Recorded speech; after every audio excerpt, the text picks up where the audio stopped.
Narito na ang Mio Gear 125 na siguradong magugustuhan mo dahil sa taglay netong kagupuhan at matipid sa gasolina. Kaya naman kung nais mo ang ganitong unit, tapusin mo ang video na to hanggang dulo, baka isa ito sa pinapangarap mo. Alamin natin ang kanyang full specification maging ang kanyang features. Kaya tapusin mo ang video na to hanggang dulo para may idea ka kung sakaling bibili ka ng ganitong klaseng unit. Intro!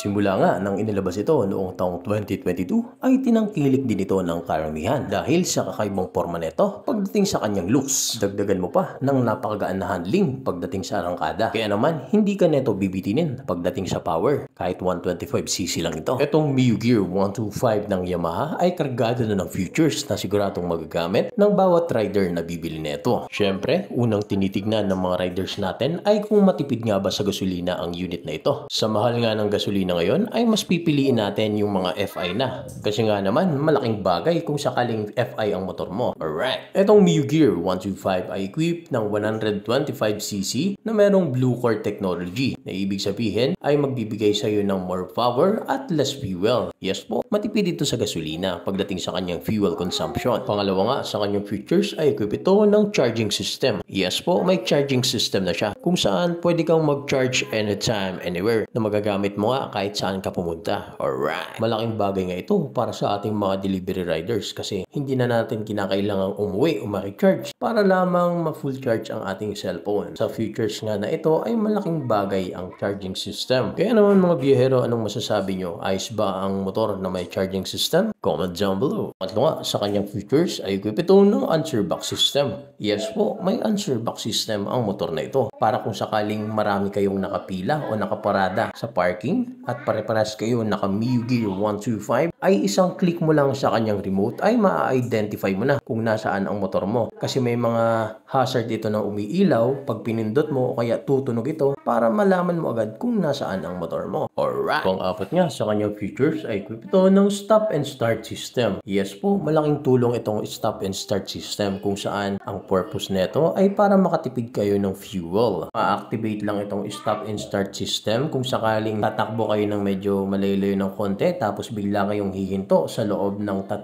segundo hanggang 5 segundo ay kusang mamamatay ang inyong makina. Tapos pigain nyo lang ang throttle at aarangkada na kayo. Alright. Ano sa palagay nyo mga biyahero? Okay ba ang features ng stop and start system? Comment down below. Panglima nga sa ating features ay equipped ito ng hazard light. Yes po, may hazard light ang motor na ito. Malaking tulong nga kapag may hazard ka para kung sakaling nagpra-practice pa lang ang nagmamaneho ay i-on mo lang ang kanyang hazard light ay malaking tulong ito para ma-identify ng mga nasa likuran mo na ikaw ay nagmamaneho ng dahan-dahan o nagpra-practice. Alright. Siya nga pala mga biyero, may 4 na kulay itong bagong Mio Gear 125. Kagaya na lamang netong matte brown, matte black, worn gray, at syempre hindi pa pahuli ang matte gray. O diba mga biyero, may natipuhan ba kayo sa 4 na kulay netong bagong Mio Gear 125? At ayan mga biyero, narinig nyo na ang kanyang mga features. Ngayon naman ay tatalakayin naman natin ang kanyang full specification. Ito nga pala ay merong 125cc, single cylinder,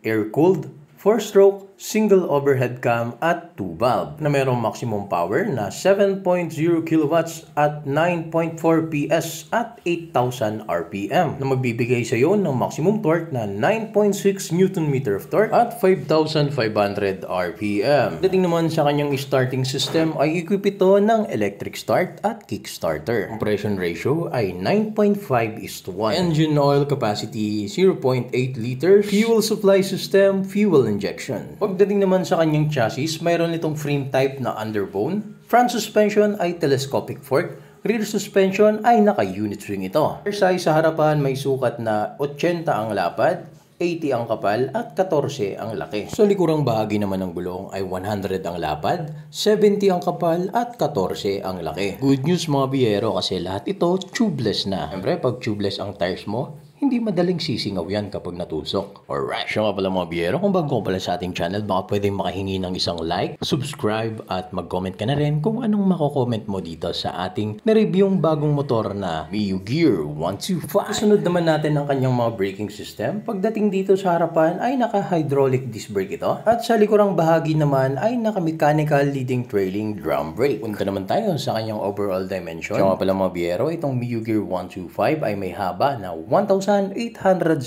mm. May lapad na 685 mm at may taas na 1,060 mm. Pagdating naman sa kanyang wheelbase ay may sukat na 1,260 mm. At kung pag-uusapan naman natin ang kanyang seat height ay mayroon lamang ito 750 mm. Kaya naman abot na abot ito ng mga ideal Filipino heights na kagaya ko. Ang kanyang minimum ground clearance ay 135 mm.